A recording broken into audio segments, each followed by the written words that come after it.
যিসকল কেণ্ডিডেটে document verification attend নকৰিব সেইসকল কেণ্ডিডেটৰ নাম যদি তেওঁলোকে থাৰ্ড প্ৰবেশ্যন মেৰিট লিষ্ট দিয়ে বা ফাইনেল মেৰিট লিষ্ট দিয়ে সেই লিষ্টখনত তেওঁলোকৰ নামখিনি কনচিডাৰ কৰা নহ'ব।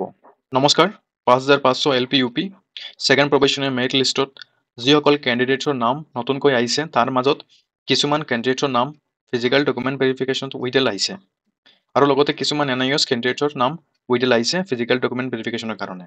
এই ভিডিঅ'ত ডিছকাছ কৰিম আপোনালোকে কি ডকুমেণ্টছ লৈ যাব লাগিব আৰু কোনটো ডেটত আপোনালোকে যাব লাগিব ফিজিকেল ডকুমেণ্ট ভেৰিফিকেশ্যনৰ কাৰণে।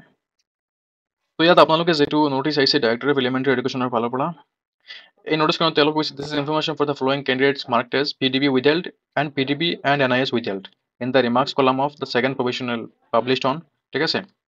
তো ইয়াত যিখিনি কেণ্ডিডেটৰ ছেকেণ্ড প্ৰবেশ্যনেল মেৰিট লিষ্ট যেতিয়া পাব্লিছ হৈছিলে আৰু তেওঁলোকৰ নাম যেটো PDB withheld শ্ব' কৰিছিলে আৰু লগতে যিসকল NISৰ withheld শ্ব' কৰিছিলে সেইখিনি নাম তেওঁলোকে ইয়াত লিষ্ট ৱাইজ দিছে। ইয়াত আপোনালোকৰ চিৰিয়েল নম্বৰ ৱাইজ আৰু যিটো ৰেজিষ্ট্ৰেশ্যন নম্বৰ আছিল আপোনালোকে এপ্লাই কৰোঁতে সেইটো নেম অফ দ্য কেণ্ডিডেটছ আৰু কি কাৰণে আপোনালোকৰ ৰিমাৰ্কছ আহিছে সেইখিনি দিছে আৰু ডেট ৱাইজ আপোনালোকক দিছে কোনটো ডেটত আপোনালোকে এটেণ্ড কৰিব আৰু কোনটো টেবুলত আপোনালোকে যাব আৰু টাইমটো তেওঁলোকে ইয়াত মেনশ্যন কৰি দিছে। তো এতিয়া লিষ্টখনত কেণ্ডিডেটছখিনিৰ নাম আছে আৰু আপোনালোকৰ ৰিমাৰ্কছৰ মেইন কাৰণটো কি ইয়াত তেওঁলোকে মেনশ্যন কৰিছে কিছুমানৰ PDB উইডেল দিছে কিছুমানৰ দিছে তেওঁলোকে NISৰ কাৰণে উইডেল দিছে আৰু এই লিষ্টখনত তেওঁলোকে টোটেল 396 কেণ্ডিডেটৰ নাম ইয়াত দিছে যিসকল কেণ্ডিডেটৰ মানে ফিজিকেল ডকুমেণ্ট ভেৰিফিকেশ্যন আৰু NIS উইডেলছৰ কাৰণে তেওঁলোকে ডকুমেণ্ট ভেৰিফিকেশ্যন আকৌ ৰিভেৰিফিকেশ্যন কৰিব লাগে। তো এতিয়া যিসকল কেণ্ডিডেটৰ নাম এই লিষ্টখনত আছে আপোনালোকে চেক কৰিব আৰু আপোনালোকৰ কি ডকুমেণ্টছৰ ইছ্যু আছিল নিশ্চয় আপোনালোকে জানে আপোনালোকৰ কোনটো ডকুমেণ্টছত প্ৰব্লেম আছিল। তো সেইকাৰণে আপোনালোকৰ যি ছাপৰ্টিং ডকুমেণ্টছ আছে সেইখিনি লৈ আপোনালোকে যাব লাগিব ডকুমেণ্ট ভেৰিফিকেশ্যনৰ কাৰণে আৰু সেইটো আপোনালোকে তেওঁলোকে যিটো এড্ৰেছ দিছে সেইটোত আপোনালোকে যাব লাগিব। তো ইয়াত আপোনালোকৰ টাইমিং তেওঁলোকে যিটো দিছে সেইটো আছে আপোনালোকৰ অক্টোবৰ দিছে আৰু লগতে 1 নৱেম্বৰ দিছে। এই দুইটা ডেট দিছে আপোনালোকে ডকুমেণ্টছখিনি ভেৰিফাই কৰাৰ কাৰণে আৰু লগতে টাইম যিটো দিছে সেইটো দিছে আপোনালোকৰ 10 AM to 5 PM। এইটো এটা টাইম দিছে কিন্তু আপোনালোকে চাব যে টেবুল ৱাইজ বা কেণ্ডিডেট ৱাইজ যিখিনি তেওঁলোকে নাম দিছে সেইখিনি হৈছে আপোনালোকে 10 AM to 1 PM। আপোনালোকে কিন্তু টাইমৰ ভিতৰত যাব লাগিব ডকুমেণ্ট ভেৰিফিকেশ্যন কৰাৰ কাৰণে কাৰণ ইয়াত 396 কেণ্ডিডেটছ আছে আৰু টাইমটো মাত্ৰ অনলি 2 দিন দিছে সেইকাৰণে আপোনালোকে কিন্তু লেট নকৰিব যেইটো আপোনালোকৰ টাইম দিছে 10 AM to 1 PM সেইটোৰ ভিতৰত আপোনালোকে যাব লাগিব আপোনালোকৰ ডকুমেণ্ট ভেৰিফিকেশ্যন কৰাৰ কাৰণে। আৰু এড্ৰেছ যেটো তেওঁলোকে দিছে সেইটো আছে আপোনালোকৰ conference hall director of elementary education Assam Kahilipara Guwahati. এইখিনি এড্ৰেছত গৈ আপোনালোকৰ যিখিনি ডকুমেণ্টছ আছে সেইখিনি লৈ আপোনালোকৰ ফিজিকেল ডকুমেণ্ট ভেৰিফিকেশ্যন কৰিব লাগিব। আৰু এতিয়া তেওঁলোকে এইটো স্পেচিয়েলি মেনশ্যন কৰি দিছে যে the candidature of the candidates who fail to attend the said document verification will be cancelled forthwith without assigning any reason thereof। তো এতিয়া যিসকল কেণ্ডিডেটছৰ নাম এই মেৰিট লিষ্টখনত আছে আৰু আপোনালোকে যদি ফিজিকেল ডকুমেণ্ট ভেৰিফিকেশ্যন এটেণ্ড নকৰে তেনেহ'লে আপোনালোকৰ যিটো নাম বা কেণ্ডিডেটৰ আছিল ছেকেণ্ড প্ৰভিশ্যনেল মেৰিট লিষ্টত সেইটো কেঞ্চেল কৰি দিব ডিপাৰ্টমেণ্টৰ ফালৰ পৰা আৰু সেইটো তেওঁলোকে ষ্ট্ৰিক্টলি ইয়াত মেনশ্যন কৰি দিছে।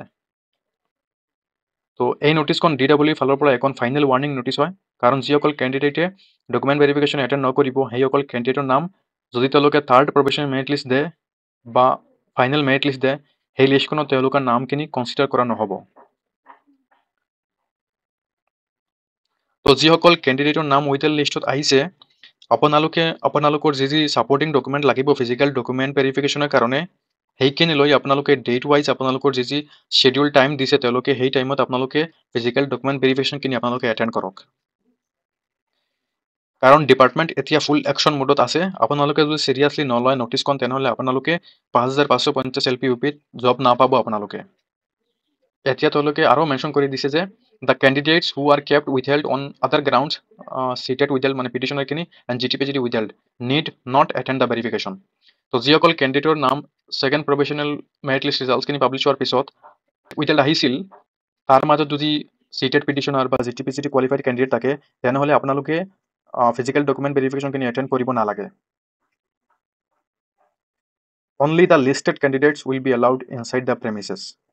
আৰু যিসকল কেণ্ডিডেটৰ নাম এই লিষ্টখনত আছে তেওঁলোকৰে খালি ফিজিকেল ডকুমেণ্ট ভেৰিফিকেশ্যন আৰু NIS DLEডৰ যিখিনি আছিল সেইখিনি নামখিনি ডকুমেণ্ট ভেৰিফিকেশ্যন হ'ব।